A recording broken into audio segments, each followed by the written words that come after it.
শেরপুর-৩ শ্রীবর্দী ঝিনাইগাতী আসনের নির্বাচন স্থগিত করেছেন। এই বিষয়টি নিশ্চিত করেছেন জেলা রিটার্নিং কর্মকর্তা তফদারুল মাহমুদুর রহমান।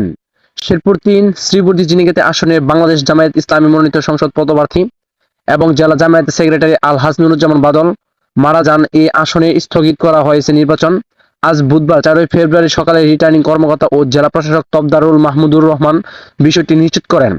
রিটার্নিং কর্মকর্তা বলেন, আইন ১৭ নম্বর অনুচ্ছেদে প্রথম ধারায় বলা হয়েছে, যদি মনোনয়নপত্র প্রত্যাহারে সময়সীমা পার হওয়া পর এবং ভোট গ্রহণের আগে কোনো বৈধভাবে মনোনীত প্রার্থী মৃত্যুবরণ করেন তবে সংশ্লিষ্ট আসনের নির্বাচনী কার্যক্রম তাৎক্ষণিকভাবে বাতিল করা হবে।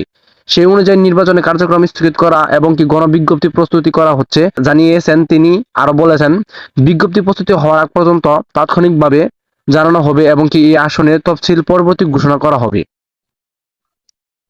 তিনি আরো বলেন, এর আগে মঙ্গলবার দিবাগত রাতে আনুমানিক ১২টার দিকে তিনি স্ট্রোক করার পর হাসপাতালে ভর্তি হন। শেরপুর-৩ শ্রীবর্দী ঝিনাইগাতী আসনের বাংলাদেশ জামায়াত ইসলামী মনোনীত সংসদ পদপ্রার্থী শেরপুর জেলা জামায়াতের সেক্রেটারি আলহাজ নুরুজ্জামান বাদলকে পরে চিকিৎসায় অবস্থায় রাত ২টা ৩০ মিনিটের দিকে হৃদযন্ত্রের ক্রিয়া বন্ধ হয় এবং তিনি মৃত্যুবরণ করেন। দলীয় সূত্রে জানা গেছে, নুরুজ্জামান বাদল দীর্ঘদিন ধরে কিডনি জটিলতায় রোগে আক্রান্ত ছিলেন। তো এই ছিল শেরপুর জেলা রিটার্নিং কর্মকর্তার জনগণের পক্ষ থেকে গণবিজ্ঞপ্তি। ত্রয়োদশ জাতীয় সংসদ নির্বাচনকে সামনে রেখে শেরপুর-৩ শ্রীবর্দী ঝিনাইগাতীর আসনের যে নির্বাচন ব্যবস্থা সেটি বর্তমানে স্থগিত রয়েছে।